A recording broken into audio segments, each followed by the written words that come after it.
How many people in the room actually decided, oh my God, when someone puts up ISO 9001, this is going to be the most boring presentation? Okay, great. So my challenge, I've got Luis always as a backup, so my challenge is to make it a little bit more interesting.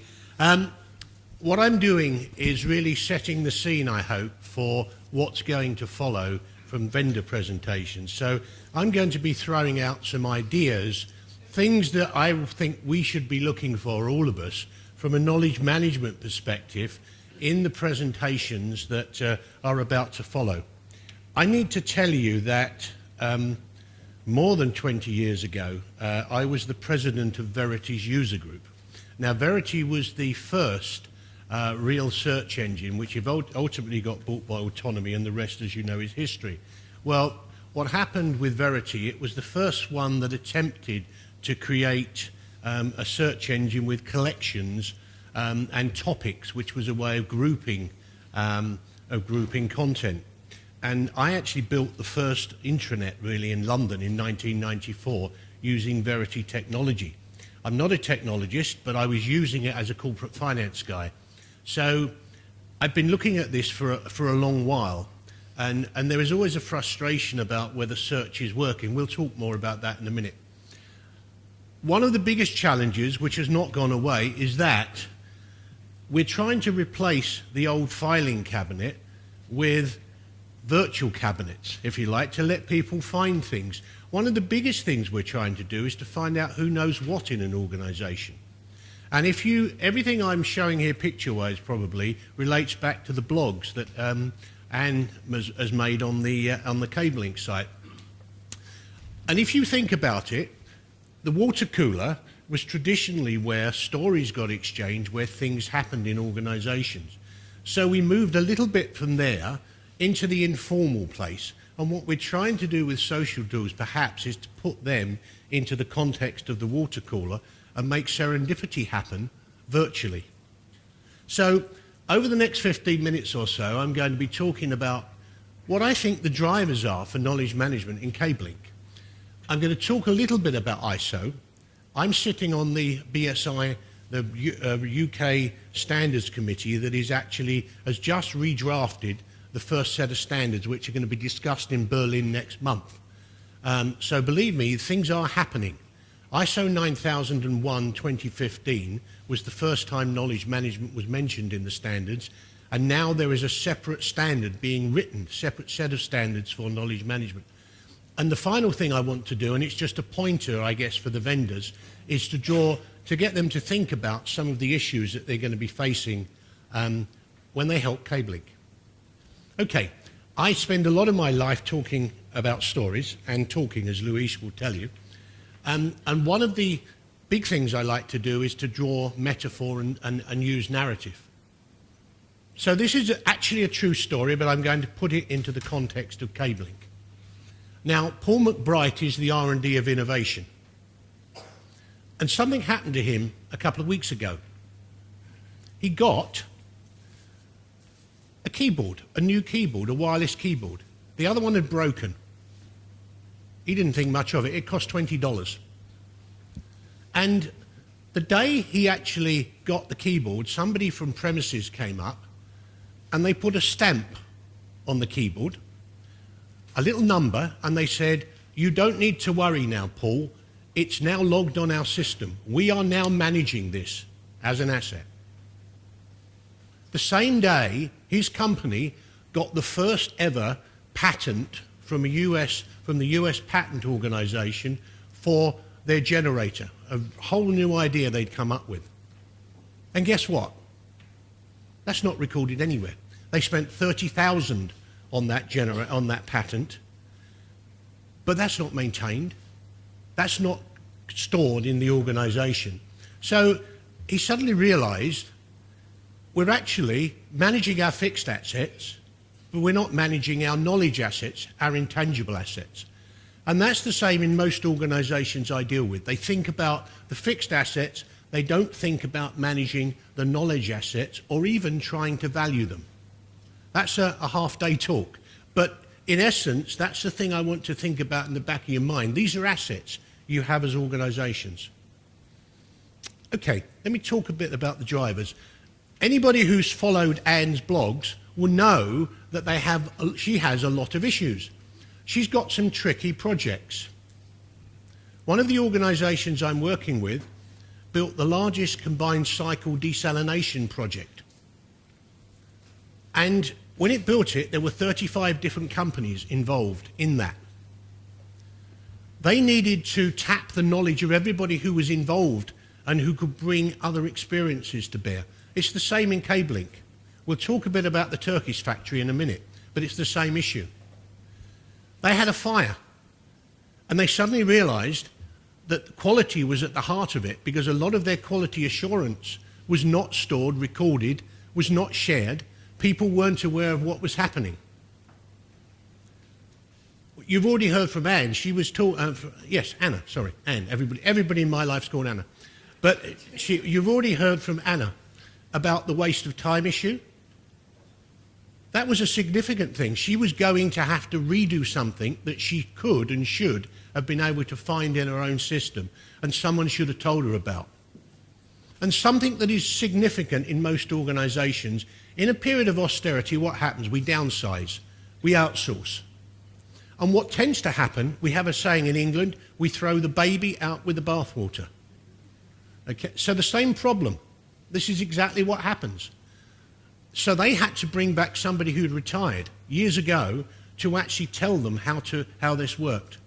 And trust me, I know this has worked, because one of the companies we've interviewed for the book we're writing has had just that experience.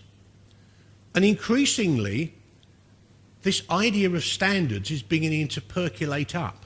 People are beginning to say, to be accredited, you have to do knowledge management. So they are issues that cabling are facing as we speak. And if I turn them into a model I often use, I've found over the research I've done for the book and the 20 years I've been doing this, that typically these are the drivers for knowledge management in any organisation. You get the governance and strategy, the vision thing. Sometimes you get chief executives who say, we've got to do this. I think our company should be a knowledge-driven company. What you're increasingly seeing is, from a compliance perspective, you have quality issues and you have standards issues that you still have to start to address. I'll give you more of an illustration in a minute. Risk is another thing. When you look at the standards that are coming out, you will see that organisations have to be able to show that they are resilient for knowledge loss. When the UK started to decommission its nuclear power plants, it was losing something like 4,000 years of decommissioning experience, and it was all about to leave.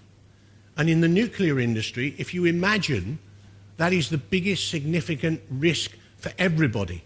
So they had to very quickly put together a program to start capturing knowledge, but they captured critical knowledge from the people that they'd identified they could not afford to lose. The other thing I'm seeing a lot of is around innovation and process efficiency. I gave a keynote speech a couple of weeks ago to the law conference in London, and we talked a lot about the fact that the legal area is now thinking about Lean and Six Sigma and other ways of process efficiency and building knowledge management into those processes. So this is what typically I feel that organisations are now starting to look at. And it plays very nicely to Bonnie's Mr. Wiggly 4 segments, because everybody is having to think about this from a different way. And whichever way you go to with Bonnie, this will be at the heart of it. Okay, just a very quick conversation then about the fire, about the quality standards issue. I'm going to take you to the Middle East, if only I could. There is a flight actually daily here to Dubai, so anybody feels like they want to go tomorrow. But what was interesting for me was one of the things that the Emirates did in the UAE, in Abu Dhabi and in Dubai. They set up excellence programs which were based on EFQM. Those excellence programs actually used knowledge management and the disciplines of KM to drive operational and organisational excellence. And you know what's really significant is if you are a senior person in one of those organisations, the thing you fear most is the auditor from their excellence program coming along and going through and looking at how you do in knowledge management, because a lot of people aren't ready for it. They are quite prescriptive, but what they've seen is by using knowledge management techniques, they have driven up the quality and the way people behave. The quality of service in the Middle East, especially in Dubai, is now probably as good as anywhere. And the same applies to the Emirates airline. The same thing happens. So the excellence program in Dubai is a really significant driver. I've been working in this country for the last 2 years. I've just done my 10th visit. One of the 35 operating divisions makes locomotives. And the locomotives have to be accredited for the International Rail Institute. It's an industrial standard. You cannot get that unless you evidence knowledge management, that you do knowledge management effectively. And they inspect. So my clients have suddenly found if they want to sell locomotives around the world, which they have been doing, they have to comply with that. Cabelink, as cable manufacturers, has got exactly the same issue. It cannot walk away from it. People are looking to see how compliant they are going to be. And this is where the only bit of ISO reference, really, that's what it says. That's the new regulation that came out in September last year, safeguarding the organisation from loss of knowledge, encouraging the organisation to acquire knowledge.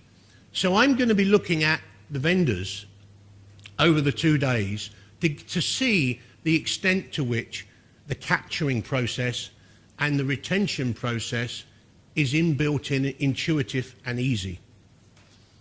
Finally,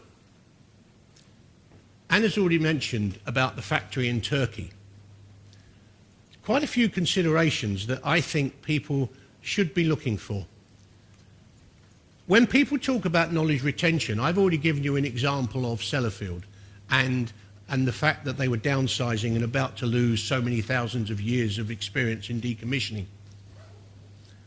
When I work with clients, and I'm running a masterclass on Wednesday on this, when I work with clients, one of the things I talk about is the idea that knowledge capture and retention should be an ongoing process throughout an employee's life cycle.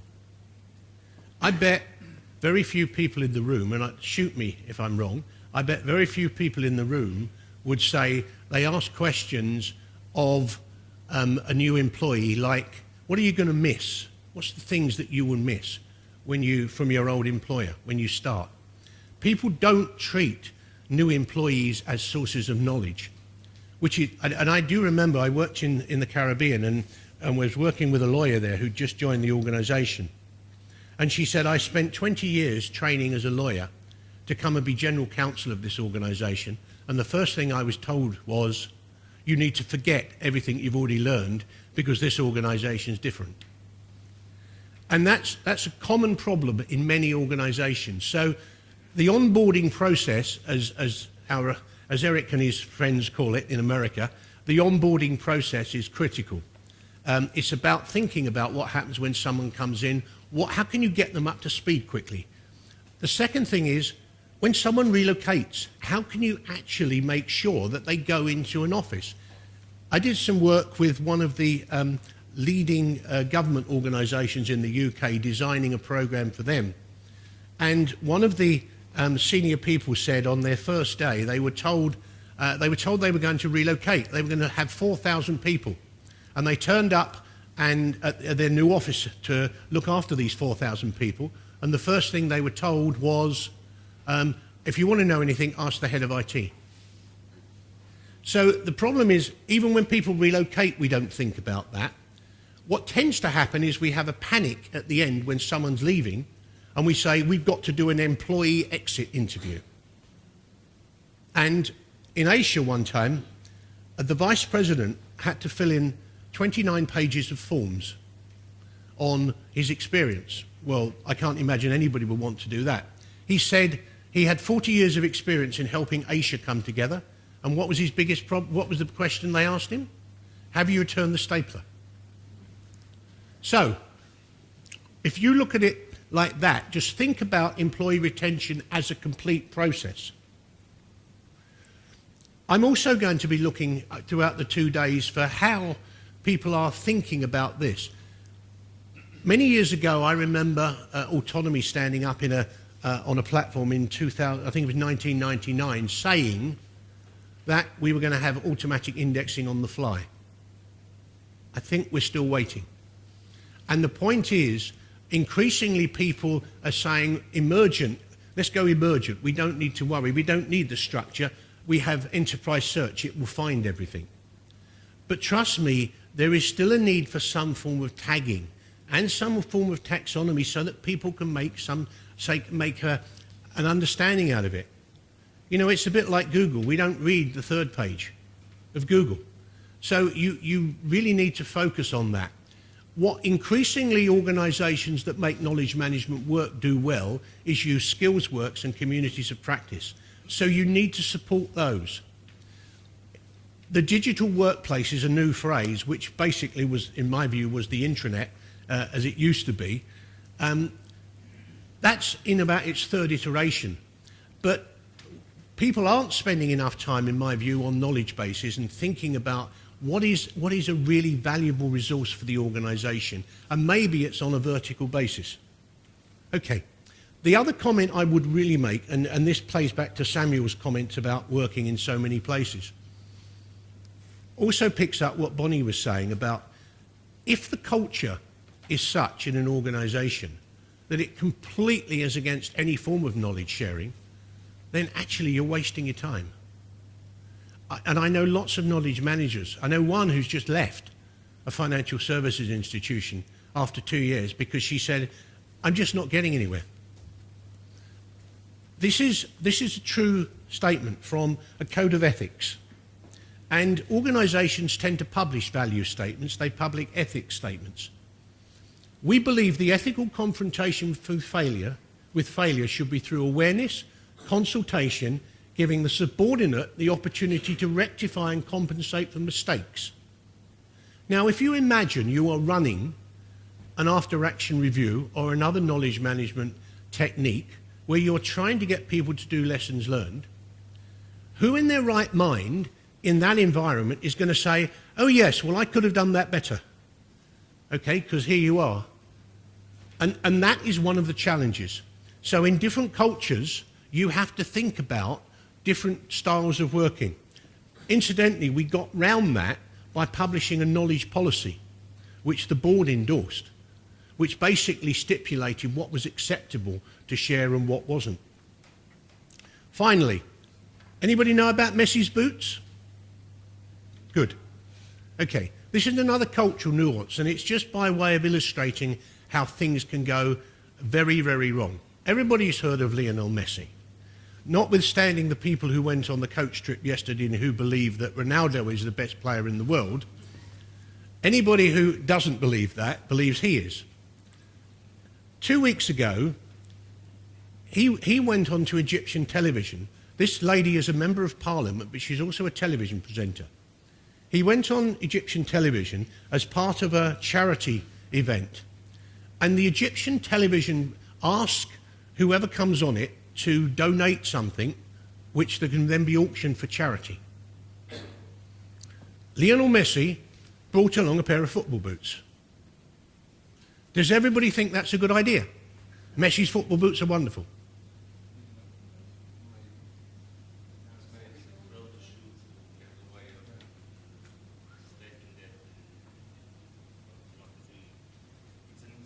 Correct.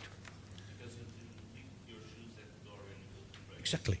So this caused more excitement in Egypt. There were questions asked in Parliament, and there was huge social media activity about what an insult this man has caused to our society. And if anybody's old enough, they can remember the famous George Bush shoe dodging incident many years ago when he was when a journalist, an Arab journalist, threw their shoe at him. So whoever was advising him hadn't done a great job. But it's simple to make mistakes like that. So my point again, technology is lovely, but you have to think about the cultural context in which you're introducing it. And if any of you find it sufficiently fascinating, we are here on Wednesday, Louise and I, running masterclasses on Wednesday afternoon, and we'd love to see a few more of you. That's how you can contact me over the next 2 days. And I just wanted to show you finally, as I had another minute, that's the timetable for the implementation of the new KM standards.